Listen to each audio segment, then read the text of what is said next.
ဘဝမှာလူရလို့ဖြစ်လာရင်ပတ်ဝန်းကျင်ဆိုတာရှိတယ်ပတ်ဝန်းကျင်ဆိုတာရှိလာလို့ရှိရင်ကိုယ့်အပေါ်မှာလိုတဲ့လူတွေရှိတယ်လို့မလိုတဲ့လူတွေလည်းရှိမှာပဲလူတိုင်းသဘောကျအောင်ဘယ်သူမှမဆောင်ရွက်နိုင်ပါဘူးမြတ်စွာဘုရားလောက်အပြစ်ကင်းတဲ့ပုဂ္ဂိုလ်ကိုတောင်မကြိုက်တဲ့ပုဂ္ဂိုလ်တွေရှိသေးတာပဲမဟုတ်လားမကြိုက်ရင်မကြိုက်သည့်အားလျော်ဆိုတာသူတို့မကြိုက်တဲ့အထင်ကိုနှုတ်ကမြက်ပြီးတော့ပြောမှာပဲဗျအဲ့ဒါတားလို့မရဘူးကိုယ်လည်းပဲသူများကိုမကြိုက်ရင်မကြိုက်သည့်အားလျော်ဆိုတာပြောတာပဲမဟုတ်လားအဲ့တော့သူ့အထင်ကိုသူလွတ်လွတ်လပ်လပ်ဖော်ထုတ်တာကိုကိုကဘာခံစားရရှိလဲစဉ်းစားကြည့်နော်ဒကာကြီးဒီမိုင်းများသူမကြိုက်လို့မကြိုက်ဘူးပြောတဲ့ကိစ္စကိုယ့်အတွက်ဘလောက်အရေးပါလို့အဲ့ဒါကိုကခံစားနေတာလေမခံစားသင့်ဘူးဗျသူပြောတာသူ့စကားသူထင်တာသူ့အထင်ဟာကိုယ့်ကိုဘာမှတကယ်တမ်းကပြောင်းလဲသွားစေတာမဟုတ်ဘူး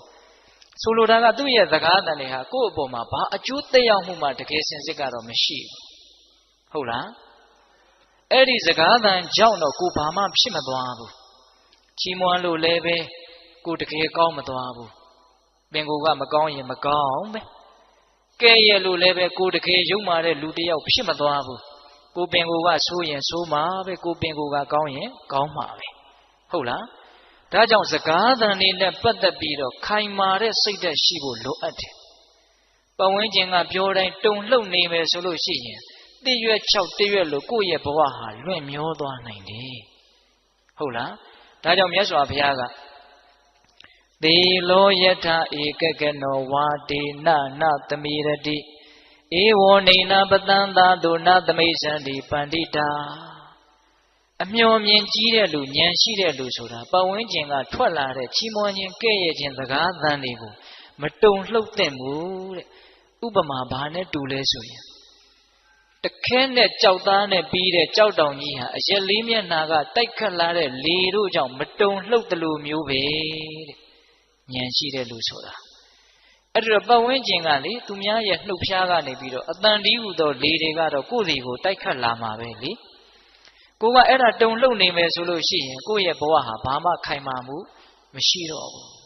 အဲ့တော့သူများပြောတိုင်းခံစားမနေနဲ့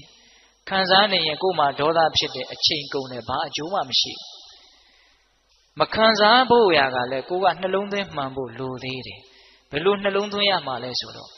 အဲ့ဒီစကားသံတက်ကြောင့်တော့ငါဘာမှပြောင်းလဲမသွားဘူးဆိုတဲ့အချက်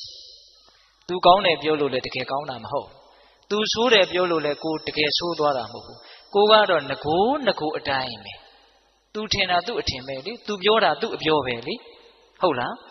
တချို့ဒါကိုသဘောမပေါက်တော့ကဲ့ရဲ့တန်ကိုမခံနိုင်လို့ရှက်လွန်းလို့ဘဝကိုအဆုံးစီရင်သွားတဲ့လူတွေတောင်ရှိတယ်ဟုတ်လား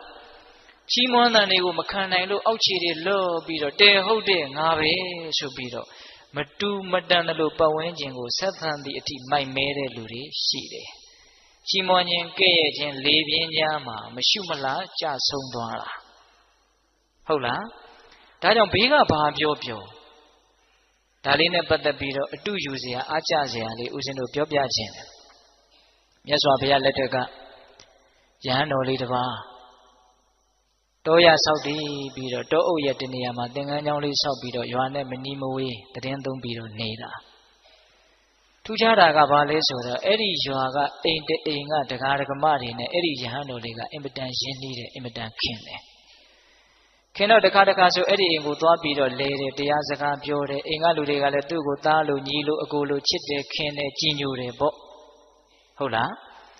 အဲ့ဒီလိုနဲ့တခါတလေဆိုသူကညင့်နဲ့မှပြန်တယ်အဲ့ဒီအိမ်မှာပဲနေတာအဲ့ဒီလိုနဲ့ဆက်ဆံမှုကသိရင်းနှီးလွန်းတော့အဲ့ဒီသင်္ကန်းကျောင်းလေးနားမှာရှိတဲ့တစ်ပင်ကိုစောင့်တဲ့တစ်ပင်ဆောင်နှက်ကစိုးရိမ်တယ်ဒီယဟန်လေးရဲ့ပုံမှာသူကမေတ္တာရှိတယ်ဗျဒီယဟန်လေးအဲ့ဒီအိမ်ကိုအင်မတန်ရင်းနှီးတာပဲရင်းနှီးလွန်းအားကြီးပြီးတော့ပျက်စီးသွားရင်တော့ဒုက္ခအဲ့ဒီလိုယဟန်တော်လေးအပေါ်မှာကောင်းစီခြင်းနဲ့စိတ်ရှိတဲ့အတွက်ကြောင့်ပျက်စီးမှဆိုးလို့ဆိုပြီးတော့အဲ့ဒီအိမ်ကိုမသွားအောင်ဆိုပြီးတော့ဘာလုပ်တယ်လဲဆိုတော့အဲ့ဒီနတ်ကအဲ့ဒီယဟန်တော်လေးနဲ့ရင်းနှီးတဲ့အိမ်ကဒကမဟန်ဖန်ဆင်းပြီးတော့နတ်ကဖန်ဆင်းတာနော်ဒကမဟန်ဖန်ဆင်းပြီးတော့အဲ့ဒီယဟန်တော်လေးကြီးကိုရောက်လာတယ်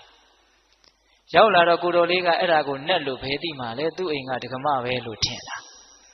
အဲ့ဒီမှာဒကမကလျှောက်တယ်တဲ့အရှင်ဘုရားလမ်းစုံလမ်းကွာလမ်းလေးကွာလူတွေဆုံတိုင်းဆုံတိုင်းယထာစိတ်တွေမှာဥယျာဉ်တွေအပန်းဖြေတဲ့နေရာတွေမှာလူတွေစုပြီးတော့အရှင်ဘုရားနဲ့တပည့်တော်ကိုဘာလို့ညာလို့ပြောနေကြတယ်တဲ့ပိဋကရေဘယ်သူကပြောတာတော့နတ်ကပြောတာဘယ်သူပုံစံဖန်ဆင်းပြီးတော့ပြောနေတာလဲဒကမပုံစံဖန်ဆင်းပြောနေတာတော်ယုံတန်ယုံလူဆိုရင်အဲ့ဒီယဟန်တော်လေးနေရာမှာနေကြည့်ဘလောက်တုန်လှုပ်သွားမလဲဒကမကြီးကိုယ်တိုင်လာပြောနေတာနော်အဲ့ဒီလိုပြောတော့အဲ့ဒီယဟန်တော်လေးကပြန်ပြောတဲ့စကားကအင်မတန်အနှစ်ရှိသူဉာဏ်ဘလောက်ကြီးသလဲလောကရဲ့အပေါ်မှာသူဘလို့ရှုမြင်ထားသလဲဆိုတာကိုခံမှန်းလို့ရတယ်။ဘာပြန်ပြောတုံဆိုတော့ဒကမကြီးတဲ့ကိုယ့်ရဲ့နားထဲကိုပတ်ဝန်းကျင်ကစကားသံတွေဆိုတာအမျိုးစုံနေအောင်ရောက်လာနိုင်တာပဲတဲ့။အဲ့ဒါကိုတားလို့စီးလို့မရပါဘူးတဲ့။သူများပါဇက်ပေါက်တွေဘလို့လို့လိုက်ပိတ်မှာလဲ။ဟင်ဒကမကြီးအဲ့ဒီစကားသံတွေနဲ့ပတ်သက်ပြီးတော့တားလို့စီးလို့မရပါဘူးတဲ့သူဆက်ပြောတာလေးကသိစိတ်ဝင်စားစရာကောင်းတယ်ဒီနာထိုစကားကြောင့်မင်းခုမျက်နှာမသားမရသည်မှာဟုတ်တပေါင်းမဖြစ်ထိုက်ပါဘူးပတ်ဝန်းကျင်ကစကားသံတွေကြောင့်မျက်နှာမသားမရမဖြစ်ထိုက်ဘူးတဲ့နော်ဘာဆက်ပြောတော့ဒီနာဤထိုစကားသံတို့ကြောင့်ဒီနာထိုစကားသံတို့ကြောင့်အဟံငါသည်အဲ့ဒီစကားသံတွေကြောင့်ငါဟာဘာမှယုံညံ့သွားတဲ့ပုဂ္ဂိုလ်တယောက်ဖြစ်မသွားဘူးစကားသံတွေကြောင့်သူဘာမှယုံညံ့တဲ့လူတယောက်ဖြစ်မသွားဘူးစောစောကဥတင်ပြောခဲ့တဲ့အဓိပ္ပာယ်ပေါ့နော်စကားသံတွေကြောင့်တော့ကိုဟာယုံညံ့တဲ့လူဖြစ်မသွားဘူးပင်ကိုယ်ကကောင်းရင်ကောင်းမှာပဲပေါ့ဟုတ်လားအဲ့ဒီလိုယဟန်တော်လေးကပြောပြီးတော့တောထဲမှာမိဂဝါဒဆိုပြီးတော့လူတွေကိုအင်မတန်ကြောက်တဲ့သမင်ဟာအစာရှာစားရင်းနဲ့ချက်ခနဲ့ကြားတိုင်းခေါင်းထောင်ကြည့်ချက်ခနဲ့ကြားတိုင်းခေါင်းထောင်ကြည့်အတန်နဲ့ပတ်သက်ပြီးတော့အဲ့ဒါလောက်တုန်လှုပ်နေရင်ဘယ်မှာတည်ငြိမ်တဲ့စိတ်ရှိတဲ့လူလို့ပြောလို့ရမှာလဲတဲ့အတန်နဲ့ပတ်သက်ပြီးတော့အဲ့ဒါလောက်တုန်လှုပ်နေရင်တည်ငြိမ်တယ်လို့ပြောလို့မရဘူးမတည်ငြိမ်ဘူးဆိုလို့ရှိရင်လေးနဲ့တဲ့အသိဉာဏ်မဖြစ်နိုင်ဘူးပတ်ဝန်းကျင်ကစကားသံတွေကိုအမြဲတမ်းခံစားနေမယ်ဆိုရင်အသိဉာဏ်တူရဖို့အတွက်အနှောင့်အယှက်ဖြစ်တယ်ဗျဟုတ်လားတခါကြီးဒီမိုင်များဒါကြောင့်ရင့်ကျက်တဲ့လူတစ်ယောက်ဖြစ်တယ်ဆိုတာကိုပြသဖို့အတွက်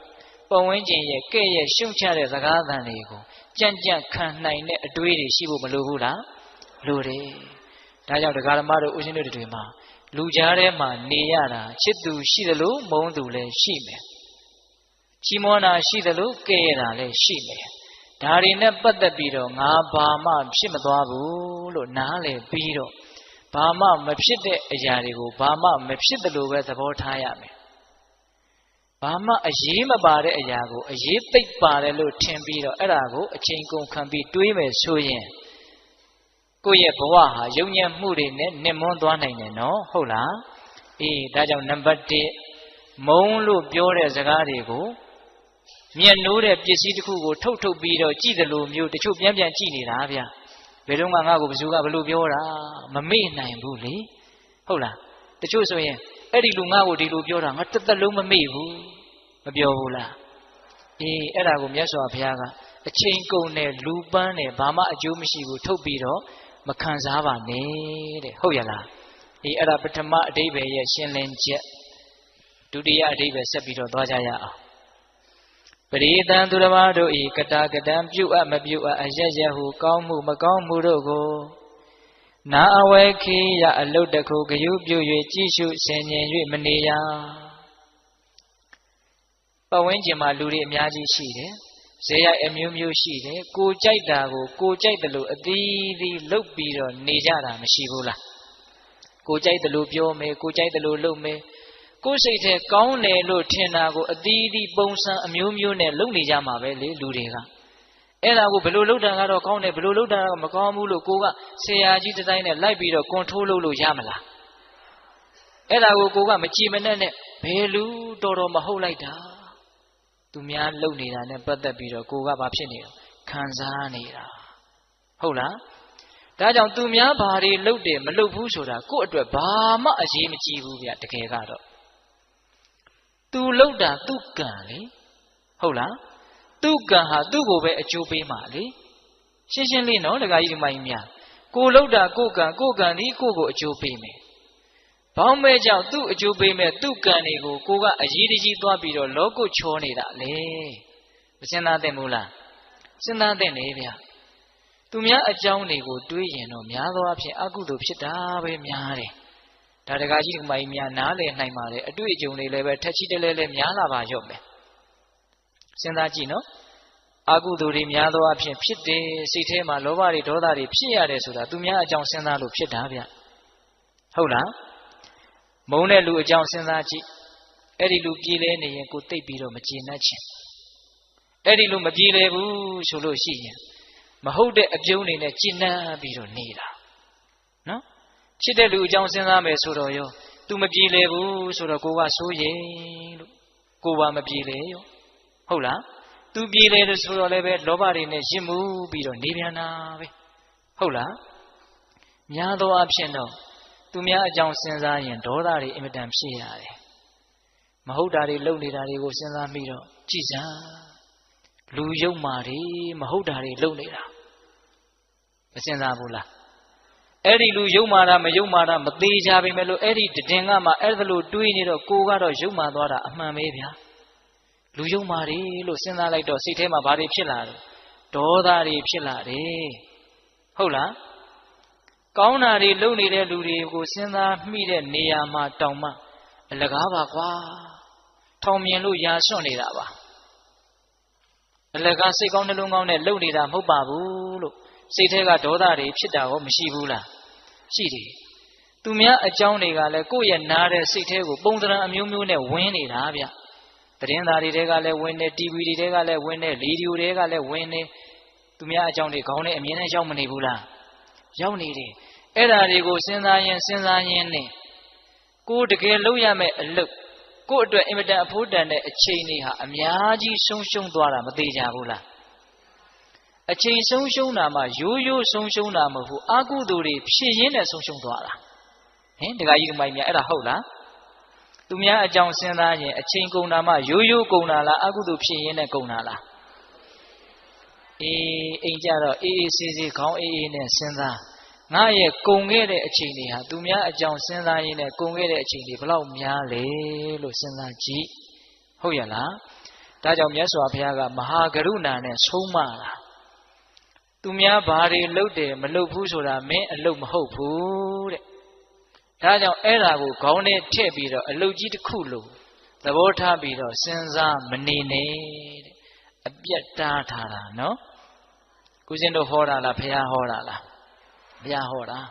စိတ်ချမ်းသာခြင်းညတဲ့အကျိုးရှိခြင်းညတဲ့ဆိုရင်အဲ့ဒီတားမြစ်ချက်လေးတစ်ခုကိုသာလျင်တိတိကျကျအနည်းဆုံးအနည်းဆက်ဆုံးဖြစ်အောင်လိုက်နာနိုင်မယ်ဆိုရင်တကယ်ကိုစိတ်ချမ်းသာကြမှာပဲမယုံရင်လက်တွေ့လှုပ်ကြည့်နော်သူများအကြောင်းတတ်နိုင်သမျှခေါင်းထဲကဖယ်ထားနိုင်မယ်ဆိုရင်စိတ်အင်မတန်ချမ်းသာဖို့နီးစပ်သွားပြီဟုတ်လားတခါကြီးဒီမိုင်းများသူများအကျိုးတွေကိုဆောင်ရွက်ခြင်းနဲ့ပရဟိတစိတ်တွေစိတ်ကောင်းနှလုံးကောင်းတွေမထားရဘူးလို့ဆိုလိုတာမဟုတ်ဘူးနော်များသောအားဖြင့်သူများအကြောင်းတွေးရင်လည်းအဲ့ဒါလိုတွေးတာမဟုတ်ပါဘူးမကျေနပ်တာတွေပဲတွေးကြတာများပါတယ်နော်တခါကြီးဒီမိုင်းများဒါကြောင့်သူများဘာတွေလုပ်တယ်မလုပ်ဘူးဆိုတာကိုယ့်အတွက်ဘာမှအကျိုးမရှိတဲ့အတွက်ကြောင့်ကိုယ်လည်းတကယ်သူတို့ကိစ္စကိုဘာမှဝင်ဆွတ်နိုင်တာမဟုတ်တဲ့အတွက်ကြောင့်အကုသိုလ်တွေများတဲ့အတွက်ကြောင့်အဲ့ဒါကိုမစင်စားပါနဲ့တဲ့ဒါဒုတိယတားမြစ်ချက်ဆုံးမချက်ဟုတ်ရဲ့လားပရိသံသူတစ်ပါးတို့ဤကတာကတံပြုအပ်မပြုအပ်အယယဟုကောင်းမှုမကောင်းမှုတို့ကိုနာအဝေခိယအလုတ်တစ်ခုဂယုပြု၍ကြီးစုဆင်ញင်၍မနေရတောင်မြုပ်စတော်ကြီးအနှက်ပေးတာအင်မတန်ကောင်းတယ်အလုတ်တစ်ခုဂယုပြု၍ကြီးစုဆင်ញင်၍မနေရဟုတ်တယ်တခါတလေသူများအကြောင်းတွေကိုအလုတ်ကြီးတစ်ခုကိုလုပ်နေရတယ်လို့ထိုင်ပြီးတော့စဉ်းစားနေတာမရှိဘူးလားရှိတယ်စတော်ကြီးကသိလို့မို့ပြောတာနော်ဟုတ်လားအေးဒါကြောင့်ဦးဇင်းတို့ဒုတိယဆုံးမချက်ကိုလည်းဒီလောက်နဲ့တော်ရအောင်တတိယဆုံးမချက်ကိုနည်းနည်းလေးဦးစားပေးပြီးတော့ပြောခြင်းလို့တတိယဆုံးမချက်ကဘာလဲ အတနောဝမိမိဤသာလျင်ကတာနိစ္စပြုအပ်သောအမှုတို့ကို၎င်းအကတာနိစ္စမပြုအပ်သောအမှုတို့ကို၎င်းအဝခိယအလုတ်တခုကယူပြု၍ကြည့်ရှုဆင်ခြင်ကြကုန်ရ၏ကိုယ်အကြောင်းကိုစဉ်းစားရမယ်ပိဋကဘာလဲလေကိုယ်အကြောင်းကိုစဉ်းစားရမယ်ငါဘာတွေလှုပ်ထားလဲငါဘာတွေမလုပ်ရသေးဘူးလေငါဘယ်လိုအည်အသွေးရှိအောင်လုပ်တဲ့အလုပ်တွေကိုဘယ်အတိုင်းတာထိလုပ်ပြီးပြီလေကိုယ်အကြောင်းကိုမစဉ်းစားသင့်ဘူးလားစဉ်းစားသင့်တယ်ကိုယ်အကြောင်းကိုယ်ပြဿနာကိုယ့်ကိုဖြေရှင်းရမှာဗျာဘယ်သူကမှဝိုင်းပြီးတော့တစီကလေးဖြေရှင်းမပေးနိုင်ဘူးတကယ်စင်စစ်ဟုတ်လားဒါကြောင့်ကိုယ့်အကြောင်းကိုပယ်ပယ်နေနေစုံကြီးစမ်းကြီးကိုယ့်အကြောင်းကိုစဉ်းစားရမယ်အဲ့ဒီအကြောင်းကိုဦးဇင်းတို့ကဦးစားပေးပြီးတော့ပြောချင်တယ်ကိုယ်အကြောင်းကိုစဉ်းစားတဲ့နေရာမှာကိုယ်အကြောင်းကိုစဉ်းစားတဲ့အပိုင်းရှိတယ်ကိုယ့်ရဲ့အကြောင်းကိုကိုယ်သိအောင်လုပ်တဲ့အပိုင်းရှိတယ်ဦးဇင်းတို့ဒီကနေ့ညနှစ်ပိုင်းပြောသွားမယ်ကိုယ်အကြောင်းကိုစဉ်းစားရမယ်သိအောင်လည်းလုပ်ရမယ်ဒီစကားလေးတွေကအင်မတန်အနှစ်ရှိတယ်လို့ဦးဇင်းတို့ယုံကြည်ပါတယ်တည်တည်ချာချာနားဆိုင်ထောင်ကြနော်ဒကမာကြီးများကိုယ့်ရဲ့အကြောင်းကိုကိုယ်စဉ်းစားရမယ်ပြီးတော့ကိုယ့်အကြောင်းကိုသိအောင်လည်းလုပ်ရမယ်ဘယ်နှချက်လဲနှစ်ချက်ရပထမစဉ်းစားရမယ်ဆိုတာလေးကိုပြောကြည့်ရမြတ်စွာဘုရားအထက်ထက်တိုက်တွန်းပါတယ်ဗျာဦးဇင်းတို့ယဟန်တော်တွေကိုစဉ်းစားရမယ်အချက်10ချက်ဆိုပြီးတော့ဟောထားတာရှိတယ်အဲ့ဒီတဲကတစ်ချက်စိတ်ဝင်စားစရာသိကောင်းတယ်ဒကာကြီးဒကမကြီးများနဲ့လည်းပတ်သက်တယ်လို့ထင်တယ်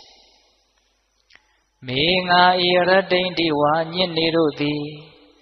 ကထံဘူတတအဘေသူဖြစ်ဖြစ်စဉ်ဝီတိဝတ္တန်တိကုံလွန်၍သွားကြကုန်သနည်းဣတိဤသို့ပပ္ပစိတေနာသာသနာဝန္တန်ရှင်ယဟန်သည်အဘိနံနိညင်မပြတ်ပြစ္စဝခိတဗ္ဗာတိဆင်ញင်တိုက်ကုန်၏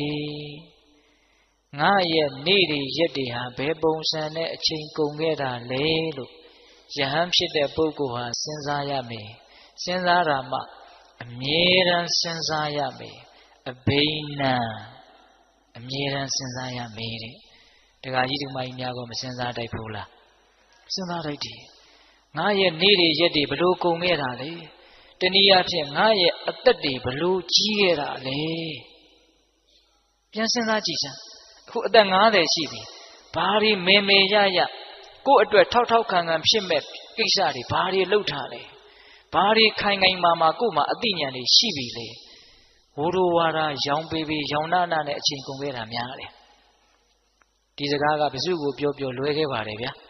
ဘာကြောင့်လဲဆိုတော့သူလဲတူတူကိုလဲတူတူပဲလေဖြစ်တယ်လို့ပဲနေကြတာဗျာဒကာကြီးဒကာမကြီးများဟုတ်လားအသက်တွေသာကြီးလာတာစိတ်ချရတဲ့ကျင့်တတ်ရတဲ့အားရှိစေတဲ့အသိဉာဏ်တွေရအောင်ဘယ်သူမှမလုပ်ရသေးတာများတယ်လုပ်ပြီးသားလို့အင်မတန်နေတယ်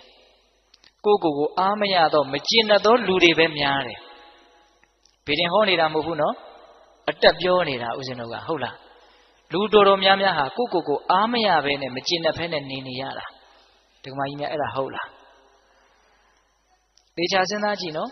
ဘာပြုလို့အားမရဘဲနဲ့မကျင့်တတ်ဘဲနဲ့နေရလဲဆိုတော့အားရเสียရှိအောင်ကျင့်တတ်เสียရှိအောင်လုပ်မှမထားပဲကိုစိတ်ကအမှန်သိတယ်ဗျာကို့မှာအားရเสียမရှိဘူးဆိုရင်အားရတဲ့စိတ်ကဖြစ်မှာမဟုတ်ကို့မှာကျင့်တတ်เสียတကယ်မရှိဘူးဆိုရင်ကျင့်တတ်တဲ့စိတ်ကတကယ်ဖြစ်မှာမဟုတ်ဟုတ်ရဲ့လားဒါကြောင့်မြတ်စွာဘုရားကကိုယ်အသက်ဘလို့ကြီးခဲ့တာလဲကိုယ့်ရဲ့နေ့တွေရက်တွေလတွေဘလို့ကုန်ခဲ့တာလဲဆိုတာကိုလေးလေးနက်နက်စဉ်းစားသမ်းပါအရေးမပါအရာမရောက်တဲ့ကိစ္စတွေနဲ့ကုန်ခဲ့တာများတယ်ဗျဒကမကြီးတွေအဲ့ဒါဟုတ်လားများသောအားဖြင့်တော့သူများအကြောင်းတွေစဉ်းစားရင်းနဲ့အချိန်ကုန်ခဲ့တာအဲ့ဒါတွေကိုပြန်လဲတုံ့ပြန်ရင်းနဲ့အချိန်တွေကုန်ခဲ့တာနှမျိုးစရာမကောင်းဘူးလားဒါကြောင့်မြတ်စွာဘုရားကကိုယ်အကြောင်းကိုစဉ်းစားရမယ်ဘယ်လိုစဉ်းစားရမှာလဲငါဘာတွေလုပ်ပြီးပြီလဲငါဘာတွေမလုပ်ရသေးဘူးလဲအဲ့ဒီအလုပ်ကလည်းဘလောက်အဖိုးတန်တဲ့အလုပ်လဲဘလောက်အဖိုးမတန်တဲ့အလုပ်လဲဒါလည်းပဲအရေးကြီးသေးတယ်နော်အတနောဝမိမိဤသာလျင်ကတာနိစ္စပြုအပ်သောအမှုတို့ကို၎င်းအကတာနိစ္စမပြုအပ်သောအမှုတို့ကို၎င်းအဝေခေယအလုတ်တခုကယူပြု၍ကြည့်ရှုဆင်ခြင်ကြကုန်ရ၏ကိုဘာတွေလုပ်ပြီးပြီလဲဘာတွေမလုပ်ရသေးဘူးလဲဆိုတာကိုစဉ်းစားရမယ် စဉ်းစားလိုက်လို့ရှိရင်ကိုယ်အကြောင်းကိုစဉ်းစားရင်နှစ်မျိုးတွေ့မယ်ဗျတရားကိုဦးဇင်းကအစီအစဉ်လေးချပြီးတော့ပြောနေတာနော်ကိုယ်အကြောင်းကိုစဉ်းစားရမယ်သိရမယ်လို့စောစောကနှစ်မျိုးပြောခဲ့တယ်နော်အခုစဉ်းစားရမယ်အပိုင်းကိုပြောနေတာသိရမယ်အပိုင်းကိုမပြောသေးဘူးစဉ်းစားတဲ့အပိုင်းမှာလည်းပဲစဉ်းစားရင်လည်းနှစ်မျိုးတွေ့မယ်ကိုယ်အကြောင်းကိုစဉ်းစားရင်ဘယ်နှမျိုးတွေ့မယ်နှစ်မျိုးတွေ့မယ်အဲ့ဒါကဘာလဲဆိုတော့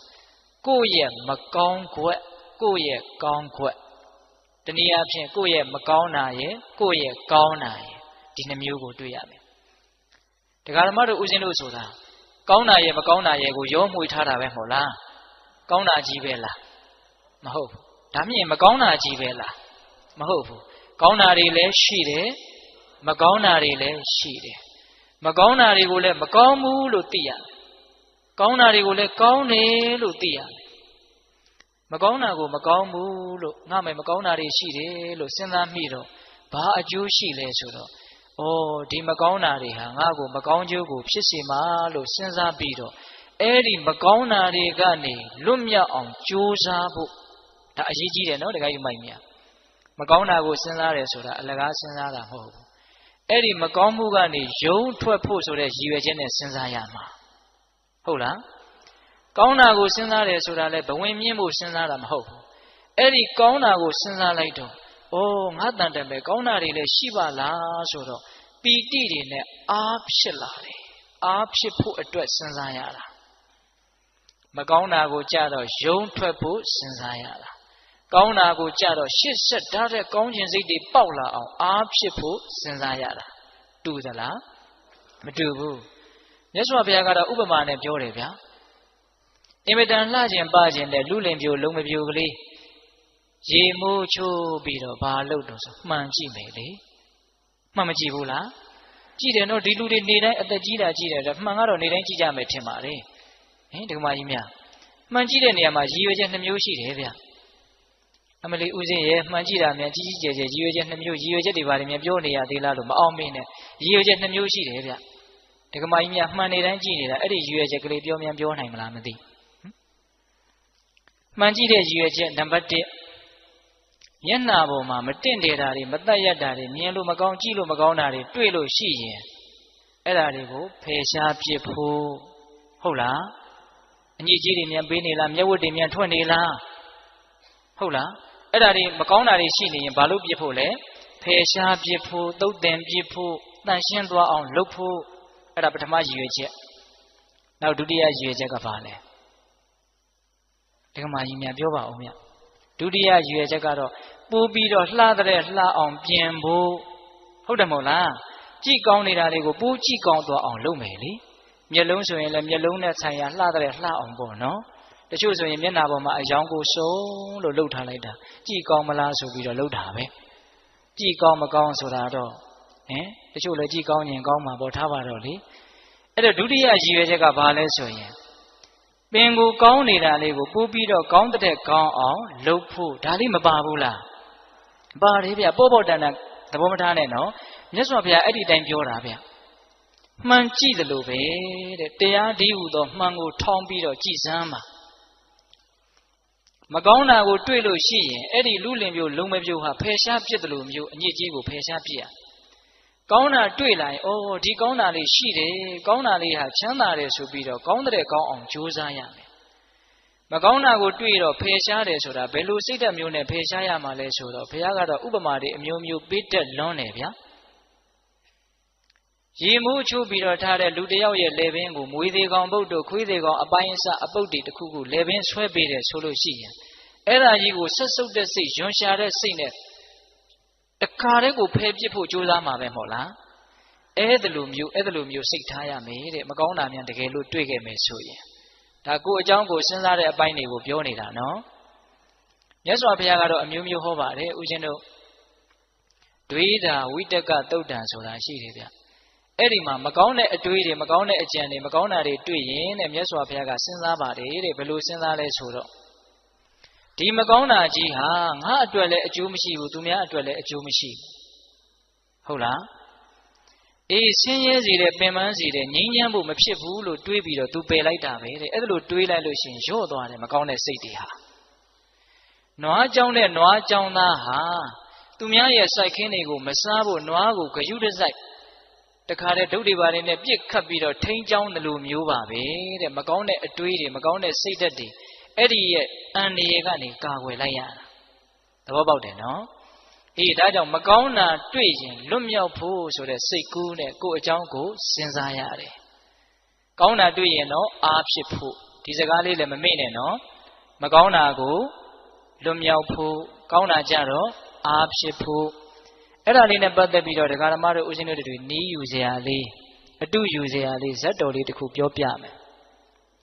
ကိုမကောင်းတာကိုကိုမြင်ပြီးတော့ကိုမကောင်းတာကိုသိပြီးတော့အဲ့ဒီမကောင်းမှုကနေယုံထွက်သွားကြတဲ့သူတော်ကောင်းတွေရဲ့အကြောင်းတခုသောဘဝတုန်းကဦးဇင်းတို့ရဲ့ဖရာလောင်ကြီးပစ္စည်းဥစ္စာသိပြီးတော့အင်မတန်ကြွယ်ဝတဲ့တထေးသားတစ်ယောက်ဖြစ်တယ်အိမ်တော်လေးပါးလေးကြာပြီးတော့နောက်တော့လူဘဝနဲ့စင်ကြယ်တဲ့အကျင့်ကိုကျင့်ဖို့မလွယ်ဘူးလို့နားလည်ပြီးတော့ပိုင်ဆိုင်မှုတွေပတ်သက်မှုတွေကိုအကုန်စွန့်ပြီးတော့တောထဲမှာရသေးဝစ်ပြီးတော့နေတာနှစ်ပေါင်းများစွာကတိုင်းပရိကံကိုစ조사အားထုတ်ပေမယ်လို့ဦးဇင်းတို့ဖရာလောင်ကြီးဇံအဘိညာဉ်မရရှာဒီပြင်ဇတ်တော်တွေထဲဆိုရင်မကြခင်မှာပဲဇံအဘိညာဉ်ရတယ်လို့တွေ့ရတယ်အဲ့ဒီဇတ်တော်မှာမရဘူးဘာကြောင့်မရသလဲဆိုတော့ဦးဇင်းတို့ဘုရားလောင်းကြီးကသူ့ရဲ့အမျိုးမြတ်တာကိုအကြောင်းပြုပြီးတော့မာနအင်မတန်ကြီးတယ်တဲ့ပိဋိဘာကြောင့်ဇံမရတာတော့မာနကြီးလို့တဲ့အဲ့ဒါတောထဲမှာတရားတော်အထုတ်နေတာပဲတရားကမရဘူးအဲ့ဒါတနေ့တော့ဥပုပ်နေ့တနေ့မှာသူ့ရဲ့ကြောင်းထဲကိုကြောင်းဝင်းထဲကိုတိရစ္ဆာန်၄ကောင်ရောက်လာတယ်အဲ့ဒီတိရစ္ဆာန်၄ကောင်ကဥပုပ်စောက်မယ်ဆိုတဲ့ရည်ရွယ်ချက်နဲ့ရောက်လာတာအခိုက်အတန့်တိရစ္ဆာန်ဖြစ်နေပြီမလို့အဲ့ဒါသူတော်ကောင်းအလောင်းအလျာတွေအဲ့ဒီတိရစ္ဆာန်တွေကပထမဘယ်သူရောက်လာလဲဆိုတော့အရှင်အနုရုဒ္ဓဖြစ်လာမဲ့ခိုကလေးရောက်လာတယ်အဲ့ဒီခိုကလေးကဘယ်နဲ့ကြောင့်ရောက်လာတော့ဆိုတော့အဲ့ဒီဥပုပ်နေ့နန္ဒခင်းမှာသူကအစာရှာတယ်သူ့ခိုမကလေးနဲ့အစာရှာတယ်အဲ့ဒီလိုအစာရှာနေတော့ကောင်းငင်ကစွန်တကောင်ကအဲ့ဒီခိုကိုလမ်းပြီးတော့တုတ်တာခိုမလေးကကန်ဆိုးတော့သိမ့်ရဲ့စွန်ရဲ့လက်သေးကြားမှာပါသွားတာအဲ့ဒါခေါင်းဖြတ်ပြီးတော့သွေးတန်ရည်ရစားပလိုက်တယ်အဲ့ဒီမှာဦးဇင်းတို့ရှင်အနုရုဒ္ဓဖြစ်လာမဲ့ခိုကလေးကတဏှာကနေကြည်ပြီးတော့အင်မတန်စိတ်ဆင်းရဲတဲ့ပူလောင်တဲ့သူခံစားရတယ်ငါခိုမလေးတည်သွားပြီမရှိတော့ဘူးအဲ့ဒါနဲ့သူအစာဆက်ရှာလို့မရဘူးအင်မတန်ဆင်းရဲတယ်အဲ့ဒီမှာသူစဉ်းစားတယ်တဲ့ဘာစဉ်းစားတော့ဆိုတော့ဒီလောက်ပူလောင်တဲ့ဆင်းရဲဘာကြောင့်ဖြစ်တယ်လဲလို့စဉ်းစားတယ်တဲ့ဦးဇင်းကဒါလေးတွေကိုသဘောကျတာဗျစိတ်တွေဆင်းရဲလာပြီဆိုရင်ရက်ပြီးတော့နည်းနည်းလောက်စဉ်းစားကြည့်စမ်းပါတရားခံရှာတာနော်ဒါဘာကြောင့်ဆင်းရဲတာလဲဒါလေးစဉ်းစားတဲ့အဲ့ဒီတော့အဲ့ဒီခိုလေးကဉာဏ်ရှိတဲ့ခိုကလေးဆိုတော့အဖြေမှန်တွေ့တယ်ဩငါရဲ့ခိုမရဲ့အပေါ်မှာမပြတ်သားတဲ့တန်ရောစဉ်အနှောင်အဖွဲကြောင့်ငါစိတ်ဆင်းရဲရတာကိုစွန်ရဲကြောင့်စိတ်ဆင်းရဲတာလို့ဒီလိုအဖြေမှားမတွေ့ဘူးနော်ခိုမလေးသေလို့စိတ်ဆင်းရဲတာလို့လည်းဒီလိုအဖြေမှားမတွေ့ဘူးနော်ဒီပြင်ခိုမတွေလည်းသေနေတာပဲဗျအဲ့ဒါသေတော့သူစိတ်ဆင်းရဲလားမဆင်းရဲဘူးဘသူခိုသေလို့သူစိတ်ဆင်းရဲတာလဲငါခိုသေလို့စိတ်ဆင်းရဲတာအဲ့ဒီငါခိုဆိုတာကိုကစပြီးတော့ဆက်သွယ်မှုတန်ရောစဉ်ပေါ့ဗျာဟုတ်လားအဲ့ဒီတော့အဲ့ဒီတန်ရောစဉ်တဏှာတရားကြောင့်သူစိတ်ဆင်းရဲတာလို့အကြောင်းမှန်ကိုတွေ့တော့သူအကြောင်းသူစဉ်းစားတာနော်ဒကမကြီးများဒီတဏှာတန်ရောစဉ်ကိုငါပေတတ်မယ်နှိပ်ကွမယ်ဆိုတဲ့စိတ်နဲ့အဲ့ဒါဦးဇင်းတို့ဘုရားလောင်းရဲ့အကြောင်းကိုရောက်လာတာတဲ့သူ့ရဲ့ဥပုသ်ဆောင်ခြင်းရည်ရွယ်ချက်တဏှာတန်ရောစဉ်တွေကိုစွန့်ခွာဖို့နှိပ်ကွဖို့အနိုင်ယူဖို့ဆိုတဲ့ရည်ရွယ်ချက်နဲ့အကြောင်းကိုရောက်လာတာဥပုသ်တွေဥပုသ်ဆောင်ကြတဲ့အခါမှာဒီလိုရည်ရွယ်ချက်လေးတွေရှိတုန်းကရှိခဲ့ဘူးတယ်ဆိုတာလေးကိုသတိထားဖို့မလိုဘူးလားလိုတယ်အဲ့ဒါကခိုးရဲ့ရောက်လာခြင်းအကြောင်းနောက်ထပ်ရောက်လာတာကမွေတကောင်ရောက်လာတယ်အဲ့ဒီမွေကရှင်သာရိပုတ္တရာဖြစ်လာမဲ့မွေသူကဘာလို့ရောက်လာတော့ဆိုတော့တောထဲမှာသူ့နေရာသူနေတာပါပဲအဲ့ဒါအဲ့ဒီရွာနီးနားကလူတွေက တကိုယ်လုံးဆွတ်ဆွတ်ဖြူနေတဲ့နွားလားဥတ္တဖကြီးကိုပန်းနေပန်းဆေးရောင်စုံတွေချဲပြီးတော့ပူဇော်ကြတာတဲ့ဗျာဥစီဘုံမောင်းနေတီးပြီးတော့အဲ့ဒါနွားကြီးကလည်းပျော်လွန်းလို့ခုံပေါက်ပြီးတော့တခါလဲဂျိုးတွေပါတွေသွေးခွာတွေပါတွေရက်တော့စောစောတုန်းကအိတ်နေတဲ့မွေရဲ့အမီးကိုတက်နင်းမိတာအဲ့ဒီမှာစိတ်တူပြီးတော့ဒေါသကိုမထိန်နိုင်မဲနဲ့အဲ့ဒီနွားကြီးကိုပေါက်လိုက်တာအဲ့ဒီနွားကြီးဟာအဲ့ဒီနားတင်ပွဲချင်းပြီးသေချတယ်နွားကြီးသေတော့လူတွေကလည်းပဲဟာနွားကြီးသေတယ်ဆိုစိတ်မကောင်းဖြစ်တဲ့လူကဖြစ်ငိုတဲ့လူကငိုဒီလိုဖြစ်တယ်အဲ့ဒါကိုတဏှာကနေမွေကကြည်ပြီးတော့ဩကြည်စမ်းနွားကြီးလည်းသေရတယ်လူတွေလည်းစိတ်မကောင်းဖြစ်ရတယ်ငါလည်းပဲငါလှုပ်ရဲ့အတွက်စိတ်မချမ်းမသာဖြစ်ရတယ်ဒီလိုအကျိုးနည်းမှုတွေစိတ်ဆင်းရဲမှုတွေဘာကြောင့်ဖြစ်တာလဲလို့သူကလည်းအကြောင်းရှာတယ်သူအကြောင်းသူတွေးနေတာနော်အဲ့ဒီမှာအဖြေတွေ့တယ်ငါရဲ့ဒေါသငါရဲ့မထိန်နိုင်မသိနိုင်တဲ့ဒေါသအဲ့ဒီဒေါသကြောင့်ငါသူတစ်ပါးနှစ်ဦးသာဆင်းရဲသွားကြတာဒီဒေါသကိုငါနှိပ်ကွပ်မယ်ဆိုပြီးတော့သူကအကြောင်းကိုရောက်လာတာဥပုသ်ဆောင်ခြင်းရဲ့ရည်ရွယ်ချက်လေးတွေကောင်းတယ်နော်ဒီနေရာမှာပြောတာကတော့ကိုယ်အကြောင်းကိုစဉ်းစားကိုယ်မကောင်းမှုကနေကိုယ်လွတ်အောင်ယုံတာဆိုတာလေးကိုပြောနေတာဟုတ်လားနောက်ရောက်လာတာကမြေခွေးရှင်မဟာမောက္ကလံဖြစ်လာမဲ့မြေခွေးဘယ်နဲ့ကြောင့်ရောက်လာလဲဆိုတော့သူကတနေ့အစာရှာထွက်တယ်စင်သေးကြီးတကောင်တွေ့တယ်အဲ့ဒါသူကြိုက်ကြည့်တယ်ဘလို့မှကြိုက်လို့မရဘူးစင်ကြီးကသေးနေတာကြတော့မာတောင်းပြီးတော့နေတာနှာမောင်းကြိုက်လို့မရခြေတော့ကြိုက်လို့မရဗိုက်ကြိုက်လို့မရအဲ့ဒါနဲ့ပေါင်ကြားတဲ့ကိုကြိုက်လိုက်တော့ကြိုက်လို့ရတယ်အဲ့ဒါနဲ့အဲ့ဒီဝိဆမဲ့အပေါက်ကနေပြီးတော့ဗိုက်ထဲကိုဝင်သွားတာအဲ့ဒီမြေခွေးက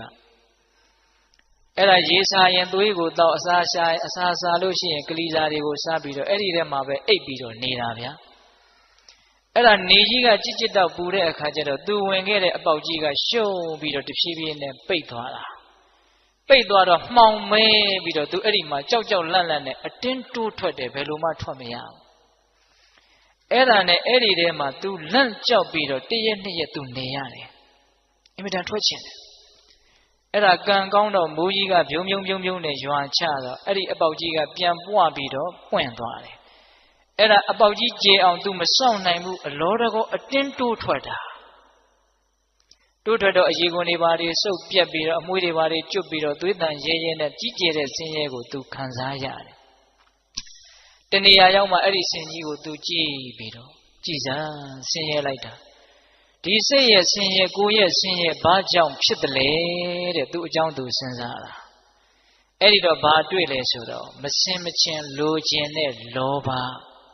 ဘာကိုသွားတွေ့လဲလောဘကိုသွားတွေ့တာဒီလောဘကြောင့်ငါဆင်းရဲရတာဒီလောဘကိုငါနှိပ်ကွပ်မယ်ဆိုပြီးတော့သူကအကြောင်းကိုရောက်လာတာနောက်ထပ်စတုထမြောက်ရောက်လာတာကဝက်ဝင်ကြီးရှင်မဟာကတ္တပဖြစ်လာမဲ့ဝက်ဝင်ကြီးဘယ်နဲ့ကြောင့်သူကရောက်လာလဲဆိုတော့သူ့တောထဲမှာစားလျာတွေတလောက်များနေတာကိုသူကဘယ်လိုစဉ်းစားလဲဆိုတော့လူတွေနေတဲ့ရွာတဲ့ရက်ထဲကိုသွားပြီးတော့အစာရှာရရင်ကောင်းကောင်းမွန်မွန်ဘာလေးများတွေ့မလဲမသိဘူးဆိုပြီးတော့လူတွေနေတဲ့ရွာထဲကိုသွားပြီးတော့အစာရှာတာအဲ့ဒီမှာလူတွေကဒုတ်တွေခဲတွေဓာတ်တွေနဲ့သူ့ကိုလိုက်ကြတာဝက်ဝင်ကြီးဆိုပြီးတော့စားမယ်ဆိုတော့လိုက်တာအဲ့ဒါဝက်ဝင်ကြီးပြေးရတယ်ပြေးရင်းနဲ့ပေါက်လိုက်တဲ့ခဲတလုံးကသူ့ရဲ့ခေါင်းကိုမှန်းပြီးတော့ခေါင်းဟက်တက်ကွဲတယ်သွေးဆက်လက်နဲ့ဆက်ပြေးတယ်ကံကောင်းတော့လွတ်သွားတယ်အဲ့ဒါတိုးတဲ့ရောက်တော့သူထိုင်ပြီးတော့စဉ်းစားတယ်ခွေးပြေးဝက်ပြေးသေပြေးရှင်ပြေးပြေးခဲ့ရတာသွေးတွေလည်းထွက်လို့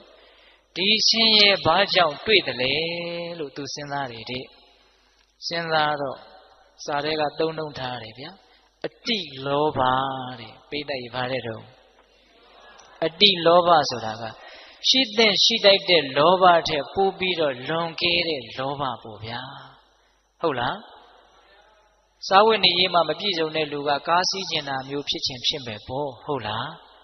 အေးအဲ့လိုမျိုးကိုယ်နဲ့မတန်မရာတွေမှန်းပြီးတော့စိတ်ရဲ့ပူလောင်မှုကိုကြံ့ကြံ့ဖန်ဖန်ယူကြတဲ့လူတွေအတိလောဘဒါမျိုးပြောတာနော်အဲ့ဒီအတိလောဘကြောင့်ငါဆင်းရဲတာလို့ဝက်ဝင်ကြီးကသိတော့အဲ့ဒီအတိလောဘကိုနှိပ်ကွပ်မယ်ဆိုပြီးတော့ကျောင်းကိုရောက်လာတာတိရစ္ဆာန်၄ကောင်ရောက်လာတယ်နော်အဲ့ဒီနေ့မှာပဲထူးထူးခြားခြားဦးဇင်းတို့ဘုရားလောင်းကြီးကဇံအပိန်ရင်ရတယ်ဘာကြောင့်ရတယ်လဲဆိုတော့သူ့ရဲ့မာနကိုနှိပ်ကွပ်နိုင်လို့ အဲ့ဒါသူတယောက်တည်းနဲ့နှိတ်ကွတာတော့မဟုတ်ဘူးဗျအကြောင်းအထောက်ပံ့အရှင်ပြည့်စေကဗုဒ္ဓတပါးကလာပြီးတော့ကူညီတာနန္ဒမူလှိုင်ကူမှာတရင်သုံးတော်မူတဲ့ပြည့်စေကဗုဒ္ဓမြတ်တေတဲကတပါးလှမ်းပြီးတော့ကြည့်တဲ့အခါကျတော့ဘုရားလောင်းကိုမြင်တယ်ကြည်စမ်းမြင်းကောင်းခွာလိပ်ပန်းကောင်းအညွန့်ကျိုးဖြစ်နေတာဉာဏ်ပညာကြီးကျယ်ပါလက်ကင်နဲ့မာနကရှေ့ကခံနေလို့ဇံပင်ကြီးမရရှာဘူးငါသွားပြီးတော့ကူညီမယ်ဆိုပြီးတော့ပြည့်စေကဗုဒ္ဓအရှင်မြတ်ကကောင်းကင်ခကြီးကနေဇံရင်စီးပြီးတော့ကြွလာတာအဲ့ဒါဦးဇင်းတို့ဘုရားလောင်းကြီးကသင်္ကန်းကျောင်းလေးထဲမှာနေနေတာကျောင်းရဲ့ဘေးမှာခင်းထားတဲ့ကြောက်ဖြာကြီးပေါ်မှာအဲ့ဒီရှင်ပြည့်စေကဗုဒ္ဓအရှင်မြတ်ကသတင်းသုံးတယ်ရှောတီသင်္ကန်းတန်ကြားတော့ဘုရားလောင်းယတိကကျောင်းထဲကနေထွက်လာကြည်စမ်းငါနေရာကိုငါမပေးဘဲနဲ့ပိုင်စိုးပိုင်နဲ့ဝင်ပြီးတော့ထိုင်နေလိုက်တာပင်ကိုကမှမာနကခက်ကြီးကြီးဆိုတော့ပြုံးမနဲ့သူ့ကိုဥထိတ်မထားရမလားဆိုတဲ့အတွေ့ဖြစ်ကောင်းဖြစ်မယ်ပေါ့နော်အဲ့ဒါသူ့အင်မတန်စိတ်တူတယ်ဘုရားလောင်းကြီးအဲ့ဒါပြည့်စေကဗုဒ္ဓအရှင်မြတ်ကြီးရှိကိုသွားပြီးတော့လက်ဖြစ်တီးပြီးတော့ဟဲသူရုပ်ပြက်လေလောဟဲလူရုပ်မှာဒီနာမနေနဲ့သွားလို့ပြောတာပါပဲအဲ့ဒီမှာပြည့်စေကဗုဒ္ဓအရှင်မြတ်ကသူတော်ကောင်းသင်ပေါင်းပဲကြောင့်ဒီလောက်မာနတွေကြီးနေတာလေတကယ်ဆိုရင်သင်ဟာလာမဲ့ဗဒ္ဓကဘာမှာလေးစုမြောက်ပွင့်မဲ့ဂေါရမဗုဒ္ဓဘုရားအလောင်းမဲ့သင်ရဲ့အဖေကဘယ်သူဖြစ်လိမ့်မယ်သင်ရဲ့အမေကဘယ်သူဖြစ်လိမ့်မယ်လက်ဝဲရံကဘယ်သူလက်ရရံကဘယ်သူဖြစ်လိမ့်မယ်လို့အနာဂတ်တွေကိုလာပြောနေတာအဲ့ဒါကိုဘုရားလောင်းကြီးကမကြားတစ်ချက်ကြားတစ်ချက်မာနတွေကနားကိုပိတ်ဆို့ထားတာနေမှာပေါ့ဗျာဟုတ်လားဖျားဖြစ်အောင်ဘယ်လိုလုပ်ရမှာလဲဘာမှမမေးဘူးဒီတိုင်းကြီးတိုင်ကြီးတိုင်ထောင်ထားသလိုတောက်တောက်ကြီးရက်နေတာမာနကြီးတဲ့လူဆိုတာအင်မတန်ခက်ထန်တယ်အင်မတန်တောင့်တင်းတယ်နေတာထိုင်တာကြီးကိုကစားတောင့်တောင့်တင်းတင်းကြီးအဲ့လိုဖြစ်တတ်တယ်ဟုတ်လားမြင်ရရင်မနှစ်မြို့စေရပုံတံမာနကဖြစ်စေတယ်ဟုတ်လားတခါကြီးမိုက်များကျမ်းဂန်နေတဲ့ကတော့မာနကြီးတဲ့လူကိုမြင်လို့ရှိရင်ပတ်ဝန်းကျင်ဟာအစိတ်ပြင်းထန်တဲ့မွေးတကောင်ကိုမြင်တယ်လို့မျိုးတုံ့ပြန်တတ်တယ်လို့အဲ့ဒါလိုဥပမာပေးတယ်မာနကြောက်စရာကောင်းတယ်နော်အသိဉာဏ်ဝင်ပေါက်တွေကိုလည်းပိတ်တတ်တယ်နော်အဲ့ဒီလိုပြည့်စေကဗုဒ္ဓအရှင်မြတ်ကဘယ်နဲ့ကြောင့်မာနကြီးနေတာတော့သင်ဘုရားလောင်းပဲလို့ပြောတာကိုဘုရားလောင်းကြီးကမကြားတစ်ချက်ကြားတစ်ချက်ဒီတိုင်းကြီးဖြစ်နေတာအဲ့ဒီတော့မှပြည့်စေကအရှင်မြတ်ကပြည့်စေကဗုဒ္ဓအရှင်မြတ်ကရုတ်တရက်ကောင်းငင်ကိုပြန်ပြီးတော့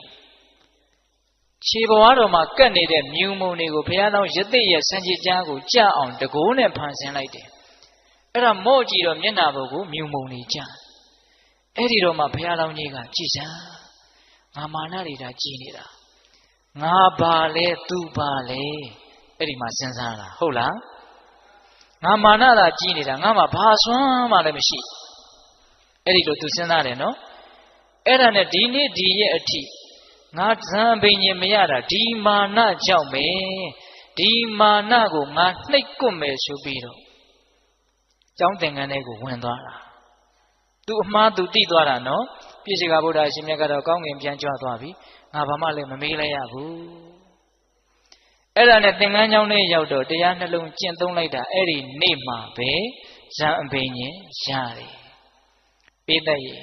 ကိုအကြောင်းကိုစဉ်းစားပြီးတော့ကိုမကောင်းတာကနေကိုဘာဖြစ်သွားတာလဲယုံထွက်သွားကြတာမကောင်းဘူးလားအဲ့ဒီမှာဘုရားလောင်းကကျောင်းသင်္ကန်းပြင်မဲ့ထွက်တော့ခုနတုန်းကသရဝါလေးကောင်ကိုတွေ့တယ်အကျိုးအကြောင်းမေးတယ်ပိသက်တို့ကိုဦးဇင်းတို့ပြောပြီးပါပြီနော်ဒါကြောင့်သူတော်ကောင်းနေဆိုတာကိုအကြောင်းကိုစဉ်းစားပြီးတော့ကိုမကောင်းတာကိုမှန်ကြည့်ပြီးတော့အလှပြင်းတဲ့လူလင်မျိုးလုံမပြိုးလို့မတင့်နေတာတွေမတတ်ရတာတွေကိုအမြန်ပဲဖယ်ရှားဖြစ်တဲ့အလေးရှိတယ်လို့ဒါလေးကိုသဘောပေါက်ပြီးတော့ကိုမကောင်းတာကိုကိုဖယ်ရှားဖို့ကြိုးစားရမယ်ဟုတ်ရဲ့လားနောက်တစ်ချက်ကိုကောင်းတာကိုကိုစဉ်းစားပြီးတော့အားဖြစ်ဖို့လဲလိုသေးတယ်ဟုတ်ရဲ့လားကိုကောင်းတာကိုကိုစဉ်းစားပြီးတော့ဘာဖြစ်ရမလဲအားဖြစ်ရမယ်ဗျကိုဒါနတွေပြုထားတာမရှိဘူးလား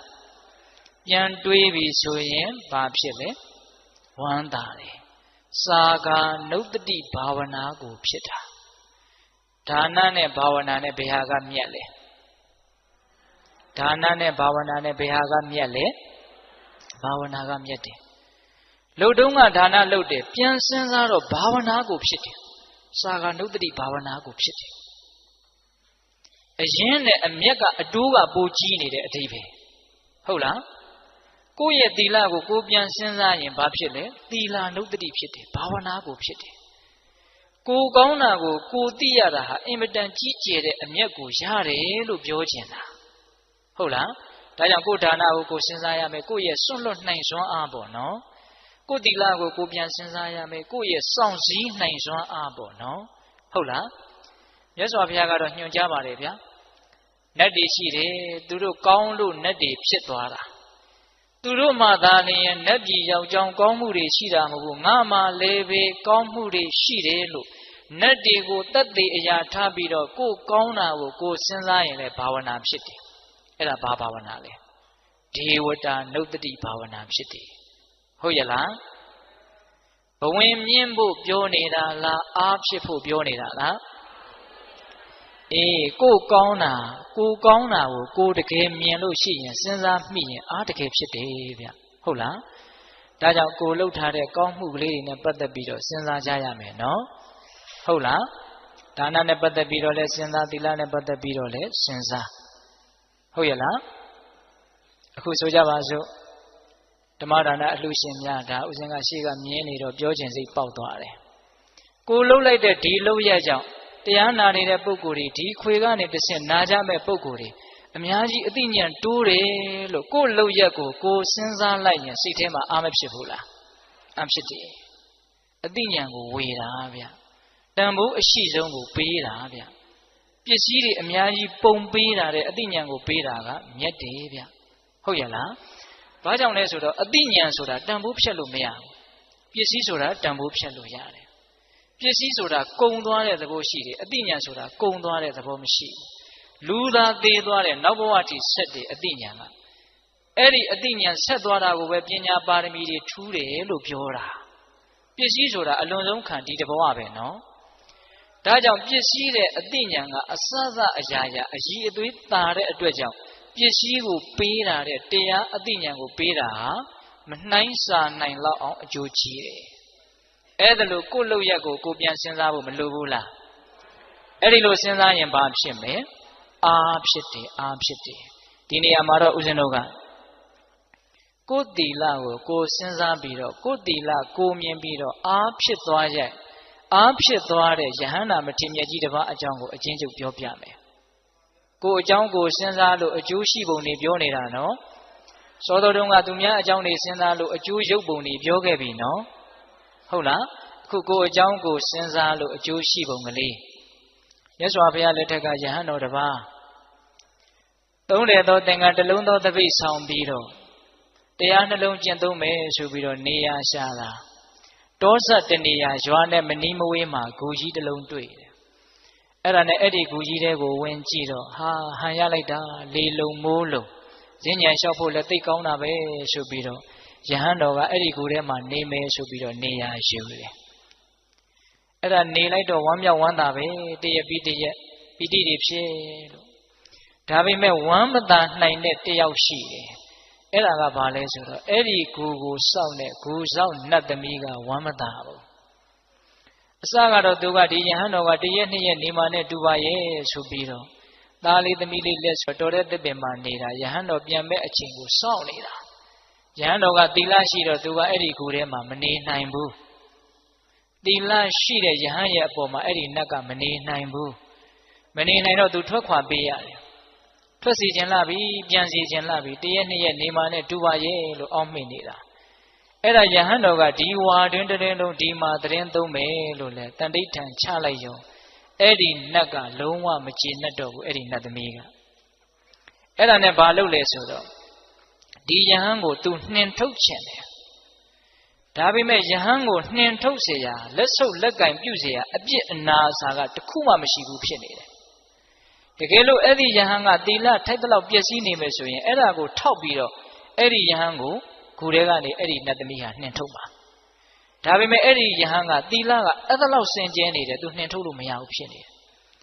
အဲ့ဒါနဲ့ယဟန်ကိုသီလပျက်စီးအောင်ဆိုပြီးတော့အကောက်ကြံတယ်အဲ့ဒီနတ်သမီးကဘယ်နဲ့လုပ်တယ်လဲဆိုတော့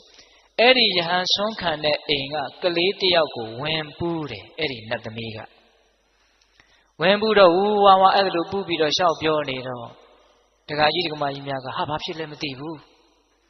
အဲ့ဒီမှာပူးနေတဲ့အဲ့ဒီနတ်ကပြောတယ်တင်တို့ဆုံးလောင်းနေတဲ့ဂူထဲမှာသတင်းသုံးတဲ့ယဟန်တော်ကြီးကရှိန်ကိုလေးနင်းနေလောက်တောင်းပြီးတော့ကျွေးလိုက်ရင်ငါထွက်သွားမယ်အဲ့ဒါဆိုယောဂပြောက်ဟာကျုပ်တို့ကိုးကွယ်တဲ့ဘုန်းကြီးကရှေးကူတဲ့ဘုန်းကြီးမဟုတ်ဘူးဒါကြောင့်မို့လို့ရှိန်ကိုလည်းရှိမှာမဟုတ်ဘူးရှိန်ကိုမရှိရင်ຫນွယ်ကြိုလေးနင်းနေလောက်သွားတောင်းကြည့်ဘုန်းကြီးဆိုတာဆေးမကူကောင်းဘူးလေ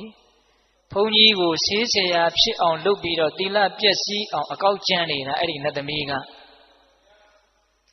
အဲ့ဒီလိုပြောတဲ့အခါကျတော့အဲ့ဒီပူးနေတဲ့နတ်သမီးကဘာဆက်ပြောတော့ဆိုတော့အဲ့ဒါလို့ဆိုရင်မြတ်ဖန်ကအဲ့ဒီယဟန်တော်ဆွမ်းခံကြွလာတဲ့အခါခြေစည်းရည်ပြင်မှာခြေဆေးပြီးတော့အဲ့ဒီခြေစည်းရည်ကိုခွက်နဲ့ခံပြီးတော့တင့်ရဲ့သားရဲ့ခေါင်းကိုလောင်းမယ်ဆိုရင်ယောဂပျောက်စေရမယ်သူဖန်ဆားထားတဲ့ယောဂပေါ့ဗျာအဲ့ဒီလိုပြောတော့ဒကာကြီးဒကာမကြီးများအဲ့ဒါလောက်တော့ဖြစ်ပါတယ်ဆိုပြီးတော့နောက်နေ့ယဟန်တော်ကြွလာတော့အဲ့ဒီလိုပြောတော့နတ်ကခွာသွားရောပေါ့ဟုတ်လားနောက်နေ့ယဟန်တော်ကြွလာတော့အဲ့ဒီယဟန်တော်ရဲ့ခြေထောက်အစုံကိုရေဆေးပြီးတော့အောက်ကခြေသေးရေခံထားတယ်ခံထားပြီးတော့သူ့သားရဲ့ခေါင်းကိုလောင်းပေးတယ်ယဟန်တော်ကတော့ဘာလို့လုံမှန်းတော့မသိပါဘူးခြေသေးရေယူတော့ယူသွားပေါ့သူဘာမှမသိပဲကိုဟုတ်လားအဲ့ဒါနဲ့ဆုံးခံဆုံးဖုံးပေးပြီးတော့သူ့ဂူထဲကိုပြန်ကြွလာတော့ဂူဘဝမှာအဲ့ဒီနတ်သမီးကခက်တီတီရက်ပြီးတော့လက်ညှိုးငေါက်တောက်ထိုးတယ်တဲ့ယဟန်တော်ကိုနှုတ်ကလည်းမြွက်ပြီးတော့ပြောတယ်တဲ့ဘယ်လိုပြောလဲဆိုတော့ဆေးဆရာကြီးဂူထဲကိုမလာခဲ့ပါနဲ့လို့အဲ့ဒါလိုပြောတယ်တဲ့အဲ့ဒီတော့အဲ့ဒီယဟန်တော်ကစဉ်းစားတယ်ငါလည်းဘယ်သူမှဆေးမကုရပါဘူးသင်ဘာတွေပြောနေတာတော့သင်ဘာဆေးမကုရမလဲနော်သင်ရဲ့ခြေစည်းရည်ပေးပြီးတော့သင်ဆေးကုခဲ့တာမဟုတ်လားယောဂပြောက်အောင်သင်လုပ်ခဲ့တာမဟုတ်လားအဲ့ဒီတော့ယဟန်တော်ကစဉ်းစားတယ်ဘာလဲဒီနတ်ငါလည်းဆေးမကုပဲနဲ့ငါ့ကိုဆေးကုအောင်သူကဖန်ဆားပြီးတော့ခြေစည်းရည်ပေးစီပြီးတော့ငါ့ကိုဆေးဆရာဖြစ်အောင်လုပ်တာကိုသဘောပေါက်သွားတယ်အဲ့ဒါနဲ့သူကစဉ်းစားရတယ်ဆက်ပြီးတော့သူ့အကြောင်းသူစဉ်းစားတယ်ဩငါဟာနတ်တစ်ပါးကတောင်မှအပြစ်ရှာလို့မရအောင်စင်ကြယ်တဲ့ငါပါလားငါကိုအပြစ်ရှိအောင်ကြံဖန်ပြီးတော့သူလုပ်ရတယ်အဲ့ဒါနဲ့သူဆက်ပြီးတော့ဇက်တိုက်ကြီးဆက်ပြီးတော့စဉ်းစားတယ်ငါသိမ်ဝင်ပြီးတော့ယဟန်ဖြစ်တဲ့အချိန်ကစပြီးတော့ငါပဲသိခါဖို့မှာစေတနာနဲ့တကွလွန်ကျူးခဲ့တာမရှိဘူးငါသီလသိစင်ကြယ်တာပဲပီတိတွေဖြစ်လာပြီနော်ပိဋကရဲ့သူ့ရဲ့ကောင်းတဲ့အချက်ကိုသူစဉ်းစားမိသွားပြီနော်အဲ့ဒါဆက်ပြီးတော့စဉ်းစားရင်းနဲ့ပီတိတွေကသိပ်ပြီးတော့ဖြစ်လာတော့အေးချမ်းမှုဆိုတဲ့ပတ္တိကိုကူးသွားတယ်ကိုယ့်ရဲ့သီလပြည့်စုံတာကိုစဉ်းစားမိတော့ပီတိဖြစ်တယ်ပီတိကနေပတ္တိဖြစ်တယ်ဂွင်းဆက်မပြတ်စီနဲ့နော်လေးနဲ့တာလေးဆက်ပြောတော့မှာဟုတ်လားပတ္တိဖြစ်လာတော့ငြိမ်းအေးလာတော့ဘာဖြစ်တုံဆိုတော့ဒုက္ခချမ်းသာလာတယ်ပီတိဖြစ်တော့ပတ္တိဖြစ်တယ်ပတ္တိဖြစ်တော့ဒုက္ခဖြစ်တယ်ချမ်းသာလာတော့တည်ငြိမ်လာတယ်ဒုက္ခဖြစ်ရင်တမာတိဖြစ်တယ်တမာတိဆိုတာချမ်းသာမှဖြစ်တာဗျ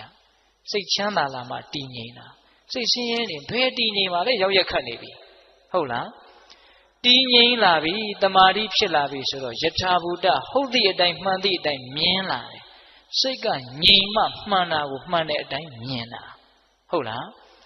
အဲ့ဒီယထာဘူတဟုတ်သည့်အတိုင်းမှန်သည့်အတိုင်းမြင်တော့ဩဘဝဆိုတာတကယ်စင်စစ်ဆင်းရဲတွေတိဆောက်ထားတာကိုလို့အမှန်တိုင်းမြင်တဲ့အတွက်ကြောင့်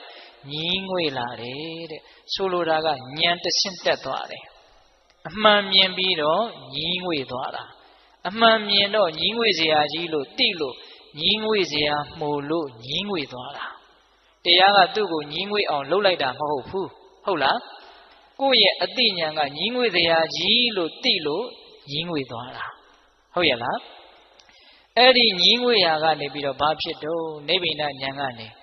တက်မဲ့မှုကင်းတဲ့မဲ့ဉာဏ်တဲ့ဖြစ်သွားတာမဲ့ဉာဏ်ကနေတဖန်ငြိမ်းအေးတဲ့ဖို့ဉာဏ်ဖို့ဉာဏ်ကနေကိုယ့်ရဲ့ကိလေသာပယ်ပုံတွေကိုပြန်ပြီးတော့စဉ်းစားဆင်ခြင်တဲ့ပိစဝခဏဉာဏ်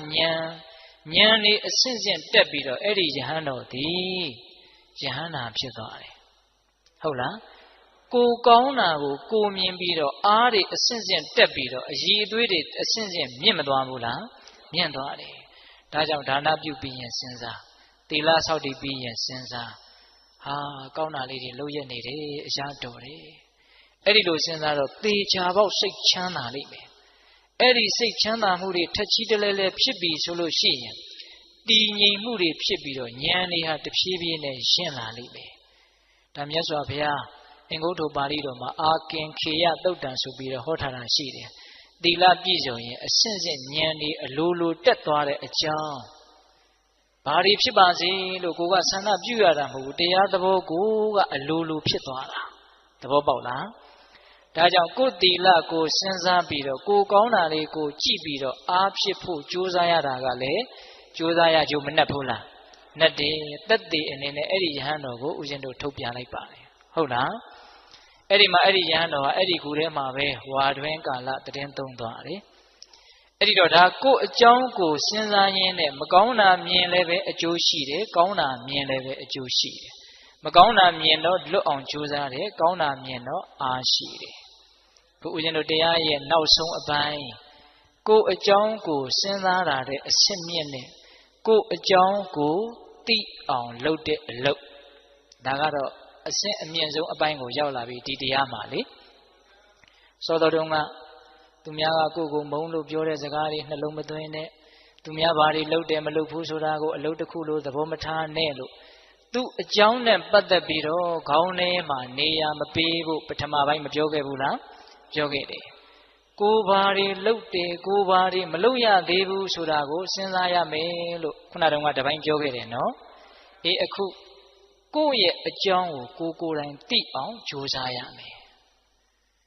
တကယ်တမ်းဦးဇင်းတို့တဲ့တဲ့ပြောရရင်အရိယာဖြစ်တယ်ဆိုတာကိုယ်အကြောင်းကိုတကယ်သိသွားတာဗျခုတရားဓမ္မတို့ဦးဇင်းတို့ပုထုဇဉ်တွေဆိုတာကိုယ်အကြောင်းကိုတကယ်မသိကြသေးဘူးဟုတ်လားကိုယ်အကြောင်းကိုကိုယ်မသိသေးတဲ့အစိတ်အပိုင်းကိုယ်မသိသေးတဲ့နယ်ပယ်တွေအများကြီးရှိသေးတယ်ဟုတ်ရဲ့လားအဲ့ဒါဟုတ်လားစိတ်ပိုင်းဆိုင်ရာပိုးပြီးတော့များတယ်မသိတာစိတ်ပိုင်းဆိုင်ရာမဆိုထားနဲ့ဗျရုပ်ပိုင်းဆိုင်ရာတော့ကိုယ်မသိသေးတဲ့အကြောင်းတွေအများကြီးရှိတယ်ထဲထဲမှာအဆုတ်ကအလုပ်ဘလို့လုပ်တယ်အသေးကအလုပ်ဘလို့လုပ်တယ်ဥကအလုပ်ဘလို့လုပ်တယ်ဟာ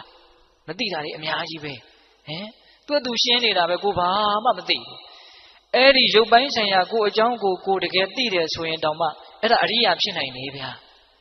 နော်ကာယကတတတိဆိုတာကိုယ့်ရဲ့ရုပ်ပိုင်းဆိုင်ရာကိုအကြောင်းကိုသိအောင်ညွှန်ကြားတာမဟုတ်လားဘာမှတင့်နေတာတန့်ရှင်းတာဘာမှမရှိဘူးတကယ်စင်စစ်နာကျင်ကြိုက်ခဲတာတွေမတန့်ရှင်းတာတွေမဟုတ်တဲ့တရားတွေရှုနေတာလို့သိအောင်ဒါရုပ်ပိုင်းဆိုင်ရာဒါပဂတိမျက်စိနဲ့တော့မြင်နိုင်တယ်နော်တခါကြီးများ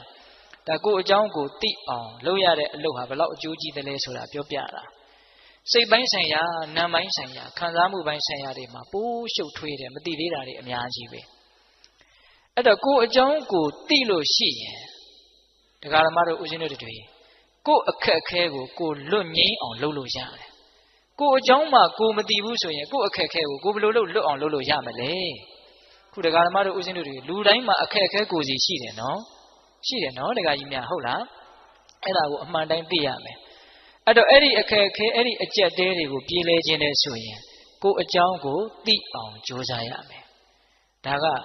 ဟောဟာရတစ်မျိုးနဲ့နားလည်အောင်ပြောတာ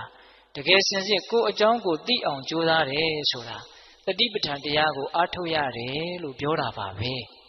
ဟုတ်လားကိုတတိပဋ္ဌာန်တရား၄ပါးရှိတယ်လေရုပ်ပိုင်းဆိုင်ရာကိုသိအောင်ကြည့်ပြီးတော့သိအောင်လုပ်နေတဲ့တတိပဋ္ဌာန်ဟုတ်လားကာယ ानु ပတနာတတိပဋ္ဌာန်နောက်ဝေဒနာပိုင်းဆိုင်ရာသိတယ်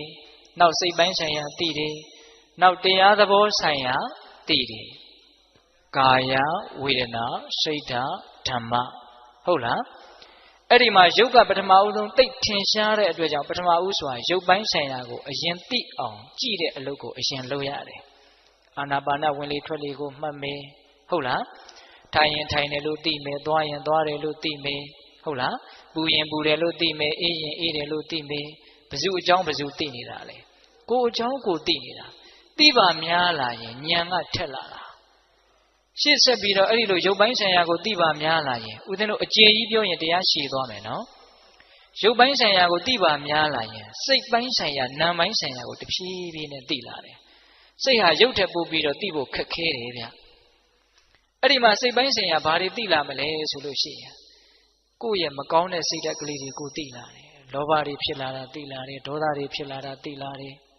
တခါတလေကြတော့လည်းပဲအလောဘအဒေါသကောင်းမြတ်တဲ့စိတ်ကလေးတွေဖြစ်တာလည်းရှိလို့အဲ့ဒါလည်းသိလာတယ်သိရင်ဘာအကျိုးရှိမှလဲလို့ဒါလေးဆက်ပြီးတော့စဉ်းစားကြည့်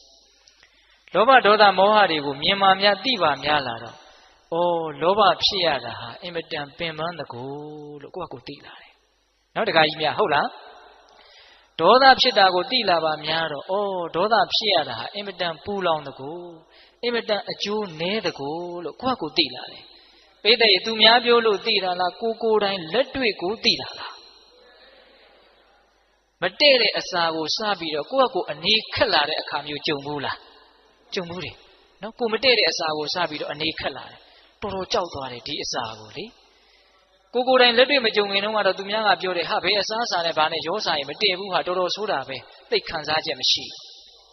ကိုယ်တိုင်စားလို့ကိုယ်တိုင်မတည့်လို့ကိုယ်တိုင်ခံစားလိုက်ရပြီဆိုတော့မသိဘူးလားသိတယ်အခုတရားတွေကစာအုပ်တွေထဲမှာလည်းအများကြီးရှိတယ်ဘုန်းကြီးတွေလည်းအများကြီးဟောနေတာပဲလေအခုကိုယ်အကြောင်းကိုသိတယ်ဆိုတာကကိုယ်တရားကိုကိုပြန်နာတာဒီတိုင်ဘာလို့တယ်ကိုယ်တရားကိုကိုပြန်နာတာလောဘဒေါသဖြစ်တာကိုမိအောင်ဖမ်းကြည့်လောဘဖြစ်စေဒေါသဖြစ်စေလေးကိုမိအောင်ဖမ်းကြည့်ဖြစ်မှန်းသိကြည့်သိကြည့်ရင်ဖြစ်စေမှလည်းပူလောင်တကူဆင်းရဲတကူဘာကောင်းကျိုးမှမရှိတက်အကျိုးမဲ့ကိုဆောင်ကျင်းဖို့ဒီတရားလေးတွေကဖြစ်တကူလို့အဲ့ဒီတရားကပဲကိုယ့်ကိုတရားဟောတာတနည်းအားဖြင့်လောဘကပဲကိုယ့်ကိုတရားဟောလိုက်တာငါဘလောက်ပူလောင်နေဆိုတာမင်းသိလားလို့သူကပြောတာဒါပေမဲ့သူကတော့အမြဲတမ်းတရားဟောပါတယ်လောဘဖြစ်တဲ့ခန္ဓာကိုယ်ကတော့ပူလောင်တာပဲထူးခြားတာကကိုမသိလိုက်တာနဲ့သိလိုက်တာဒါပဲကွာသွားတယ်ဟင်ဒီကမကြီးတွေအဲ့ဒါဟုတ်လားဒေါသကတော့အမြဲတမ်းဖြစ်နေတာပဲလေအခါအားလျော်စွာပေါ့လေအမြဲတမ်းတော့မဟုတ်ဘူးပေါ့ဖြစ်เสียကြုံတိုင်းဖြစ်နေတာပဲသူဖြစ်တိုင်းလဲခန္ဓာကိုယ်ကိုပူလောင်တဲ့အကျိုးတရားတွေခန္ဓာကိုယ်ကိုဆုပ်ယုပ်စေတဲ့ဓာတ်တတိတွေဖြစ်အောင်သူအမြဲတမ်းလုပ်နေတာပဲသူကတော့သူ့အလုပ်သူလုပ်ပြီးတော့အကျိုးမဲ့ကိုဆောင်ကျင်းပြီးတော့ဖြစ်ပြီးတော့ပြတ်သွားတာပဲကိုကသိလိုက်တာနဲ့မသိလိုက်တာပဲကွာတယ်အဲ့ဒီလိုမသိလိုက်တဲ့အခါကျတော့လောဘဒေါသကိုကြောက်ရကောင်းမှလည်းမသိဘူးလောဘဒေါသကိုဖယ်ရကောင်းမှလည်းမသိဘူးဒါကြီးနဲ့ပဲနေနေတာပဲအဲ့ဒီတော့ကိုယ်အကြောင်းကိုသိပါများလာတော့လောဘဒေါသဆိုတာသူတော်ကောင်းကြီးတွေပြောတဲ့အတိုင်းမကောင်းဘူးဆိုတာတကယ်ပါလားလို့အဲ့ဒီမှာတကယ်ပါလားဆိုတာလေးပါလာတယ်စာအုပ်ကိုဖတ်တိုင်းတကယ်ပါလားလို့ခံစားလို့မရဘူးနော်တကယ်ကိုယ့်ကိုမြင်အောင်ကြည့်ဟုတ်လားအဲ့ဒီလိုမကောင်းတာကိုမကောင်းဘူးလို့သိရင်ရိုးရိုးလေးဗျတရားဆိုတာမကောင်းတာဆိုတာတကယ်မကောင်းတာပါလားအခုတရားဓမ္မတို့ဦးဇင်းတို့တွေကမျက်စိလဲနေတယ်မကောင်းတာကြီးကိုကောင်းတယ်လို့ထင်နေတယ်ဗျဖရာယဟန္တာတွေကမဟုတ်ဘူးလားလောဘဖြစ်ရင်ဆင်းရဲမယ်လို့ဟောတယ်ခင်ဗျားတို့ကျုပ်တို့ကစိတ်ထဲကမတိမတာညင်းနေတယ်လောဘဖြစ်တိုင်းဆင်းရဲတယ်ဆိုတာဟုတ်ပါမလားဒါကြောင့်လောဘကိုကြောက်ရကောင်းမှလည်းမသိဘူးလေဒါကြောင့်ကိုယ်တရားကိုပြန်နာတယ်ဆိုတာကိုယ်အကြောင်းကိုသိအောင်လုပ်တာဒါမကောင်းတာကိုသိပြီးတော့မကောင်းမှုကနေလွတ်အောင်တမျိုးယုံမြန်တာပဲနော်နောက်ကောင်းတာကိုသိတော့လေစိတ်ထဲမှာသဘောပေါက်တယ်ရှင်းတယ်ကောင်းတဲ့သဘောလေးတွေဖြစ်ရတာဟာအင်မတန်ကောင်းတကူလို့ရိုးရိုးလေးနော်တခါကြီးများဟုတ်လားကောင်းတဲ့သဘောလေးတွေကောင်းတဲ့စိတ်ကလေးတွေဖြစ်ရတာအင်မတန်သက်သာတကူအင်မတန်ငြိမ်းချမ်းတကူလို့သိတယ်သိတော့ကောင်းကျင်တဲ့စိတ်တွေပို့ပြီးတော့ပေါက်လာတယ်အဲ့ဒီတော့ဘာလဲဆိုတော့မကောင်းတာကိုမကောင်းမှန်းသိပြီးတော့မကောင်းမှုကနေတဖြည်းဖြည်းနဲ့ဝေးသွားတာကောင်းတာကိုကောင်းမှန်းသိပြီးတော့ကောင်းတာတွေတစများသွားတာဒါကြောင့်ကိုယ်အကြောင်းကိုသိရတာဟာအကျိုးမများဘူးလားများတယ်နောက်ဆုံးရုပ်ပိုင်းဆိုင်ရာစိတ်ပိုင်းဆိုင်ရာကိုတတိထားပြီးတော့ကြည်ပါများလာပြီသိပါများလာပြီဆိုလို့ရှိရင်တကယ်စင်စစ်ကတော့ဒုက္ခတွေကြီးစုပုံထားတဲ့အစုအပုံကြီးပါလားလို့တဖြည်းဖြည်းမှာတနေ့မှာမသိဘူးလို့ပြောလို့ရမလားမရဘူးသိလာနိုင်တယ်နော်အဲ့ဒါလို့သစ္စာဆိုင်အောင်ပိဋိဘာဆိုင်အောင်သစ္စာဆိုင်အောင်သစ္စာဆိုတာ၄ပါးရှိတယ်လို့ဒီပိဋိကြီးသိတယ်နော်ဒီခန္ဓာကိုယ်ကြီးဆိုတာတကယ်စင်စစ်ဒုက္ခတွေရဲ့အစုအပုံကြီးချမ်းသာဆိုလို့ဘာလေးမှမရောဘူးတဲ့ ကိုလက်ခန္ဓာလက်မခန္ဓာတစ်ပိုင်းကိုသိတာမသိတာတစ်ပိုင်းနော်အမှန်ကအမှန်ပဲလေအဲ့ဒါလိုခန္ဓာကိုယ်ကြီးဟာဒုက္ခဒုံဒုက္ခခဲကြီးပါဆိုတာလောကကြီးရဲ့ပထမသစ္စာဟုတ်လားဒုက္ခမှန်သမျှသည်လိုချင်မှုကြောင့်ဖြစ်တယ်ဆိုတဲ့လောဘဒီသာနဲ့ဒုက္ခအလုံးကိုဖန်တီးသူဆိုတဲ့ဒုတိယသစ္စာဟုတ်လားလောဘနည်းရင်နည်းသလောက်အေးချမ်းတယ်ဆိုတဲ့လောဘချုပ်မှသာနဲ့တကယ်ဒုက္ခချုပ်တာဆိုတဲ့တတိယနိရောဓသစ္စာဟုတ်လားအဲ့ဒီလောဘချုပ်လို့ဒုက္ခချုပ်တယ်ဆိုတဲ့နိဗ္ဗာန်ကိုရခြင်းနဲ့ဆိုရင်တနည်းအားဖြင့်ချမ်းသာစေချမ်းသာမှန်ကိုရခြင်းနဲ့ဆိုရင်မမြဲတာကိုမမြဲဘူးလို့အမှန်အတိုင်းသိတဲ့တမ္မာဒိဋ္ဌိခေါင်းဆောင်တဲ့မဂ်ခင်၈ပါးကိုပွားများခြင်းမှတပါးအခြားနီးလမ်းမရှိဘူးလို့ဒုက္ခငြိမ်းချမ်းအကျင့်မြတ်ကိုဒါသာလင်ဟုတ်တယ်လို့မဂ္ဂသစ္စာရဲ့အပေါ်မှာသိမြင်နားလည်လာတဲ့စတုထမြောက်မဂ္ဂသစ္စာဟုတ်ရဲ့လားခုဒကာမတို့ဦးဇင်းတို့ကမဂ္ဂသစ္စာရဲ့တန်ဖိုးလည်းသိနားမလည်ဘူးလေဟုတ်လားဒုက္ခငြိမ်းအောင်ဒီပြင်နည်းတွေနဲ့လည်းပဲလှုပ်လို့ရသေးတယ်လို့ထင်နေတာတွေရှိတကူဗျတကယ်စင်စစ်ဒုက္ခငြိမ်းအောင်မဂ်ခင်အကျင့်ကိုကျင့်ခြင်းကလွယ်လို့အခြားအလုပ်မရှိဘူးတနည်းအားဖြင့်ဒုက္ခငြိမ်းအောင်ကိုယ်အကြောင်းကိုသိအောင်လှုပ်ခြင်းမှတပါအခြားအလုပ်မရှိဘူးကိုယ်အကြောင်းကိုသိတယ်ဆိုတာမဂ္ဂသစ္စာကိုပွားများနေတာကိုဆိုတာပါဟုတ်ရဲ့လားအဲ့ဒီတော့တတိပဋ္ဌာန်တရား၄ပါးလိုပဲပြောဝိပဿနာလိုပဲပြောမဂ်ခင်လိုပဲပြောကိုယ်အကြောင်းကိုသိအောင်ကိုယ့်ရဲ့သဘောတဘာဝကိုကိုယ်တိုင်သိအောင်ကြိုးစားတယ်လို့ပဲပြောအတူတူပဲမဟုတ်လားအတူတူကိုယ်အကြောင်းကိုသိတာလေးကိုဦးဇင်းကအဲ့ဒါလိုလေးလေးနက်နက်လေးပြောလိုက်တာဟုတ်လားဦးဇင်းအခုတရားဟောတာတနာရီခွဲရှိပြီဗျနော်ဦးဇင်းတို့ဒီပလင်ပေါ်မှာဟောလိုက်ရင်အဲ့လိုကြာတာကြီးပဲတရားကဟုတ်လားအဲ့တော့ဏီကုန်းချုပ်တော့မှာနော်တခါကြီးမိုင်များကိုယ်အကြောင်းကိုသိရင်မကောင်းတာသိရင်လည်းမကောင်းတာဟာတကယ်မကောင်းတာပါလားလို့သိပြီးတော့မကောင်းမှုမှတဖြည်းဖြည်းဝေးသွားတယ်ကောင်းတာသိပြန်တော့လေကောင်းတာဟာတကယ်ကောင်းတာပါလားလို့နားလည်ပြီးတော့ကောင်းတာတွေဟာတဖြည်းဖြည်းနဲ့များလာတယ်ဆင်းရဲတွေဝေးပြီးတော့ချမ်းသာတွေကြီးအောင်ကိုယ်နေတတ်သွားတာပါပဲတကယ်စင်စစ်ကတော့ဟုတ်ရဲ့လားဒါကြောင့်ကိုယ်အကြောင်းကိုသိဖို့အရေးမကြီးဘူးလားအရေးကြီးတယ်နောက်ဆုံးသစ္စာစိုက်သည့်အထိသိမယ်ဆိုရင်တော့သောတာပန်အရိယာဖြစ်တယ်လို့ပြောရတယ်မဟုတ်လားသစ္စာစိုက်အောင်သိရင်မဲ့ညာဖုံညာနဲ့ထိုးထွင်းပြီးတော့သိတဲ့အတိမျိုးသိရင်အဲ့ဒါငါသိရင်ဘယ်ဘဝရောက်အောင်မလဲလို့ပူဇော်လိုအောင်မလားမလိုတော့ဘူးဒါကြောင့်ကိုယ်အကြောင်းကိုသိတယ်ဆိုတာကတော့အင်မတန်ကြီးကျယ်တဲ့ကောင်းမှုပါလို့နားလည်ရမယ်ဟုတ်လားဒါကြောင့်ဦးဇင်းတို့တရားတွေကိုပြန်ပြီးတော့ချုပ်တော့မယ်နော်ကိုယ်အကြောင်းသူအကြောင်းသူတစ်ပါးကကိုယ့်ကိုမုန်းလို့ပြောတဲ့စကားတွေကိုမျက်နှိုးလို့သိမ့်ထားတဲ့ပစ္စည်းကိုထုတ်ကြည့်တယ်လို့မျိုးပြန်ကြည့်မနေနဲ့ဟုတ်လား